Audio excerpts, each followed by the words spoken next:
সত্য যুগে দাপর যুগে মানুষ তপস্যা করতো হাজার হাজার বছর ধরে, মানুষের এখন আয়ু 70 বছর বাঁচবে, সামান্য আয়ু।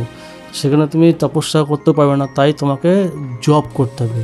সমস্ত দান যজ্ঞ তপস্যা করার যে ফল, সেই ফলগুলি একত্রিতভাবে তুমি নাম জপ করার মাধ্যমেই পাবে। এখন বিশাল বড় মোটিভেশনাল স্পিকার, কত 28 মিলিয়ন না কত মিলিয়ন সাবস্ক্রাইবার, বিজনেসম্যান, তিনি বলছেন যে নাম জপের কী দরকার, তোমার মধ্যেই পরমাত্মা আছে, তুমি নিজেই পরমাত্মার অংশ, তোমার স্বয়ং তুমি নিজেই পরমাত্মা। যখন তুমি এটা বুঝে যাবে যে হ্যাঁ আমি পরমাত্মার অংশ, তাহলে আমার আর নাম করার দরকার নেই। नाम क्यों ले रहे हो?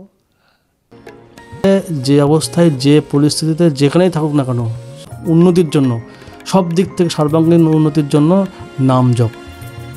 नाम जप से कल्याण की प्राप्ति, कामनाओं की पूर्ति, संकट निवृत्ति सब प्राप्त।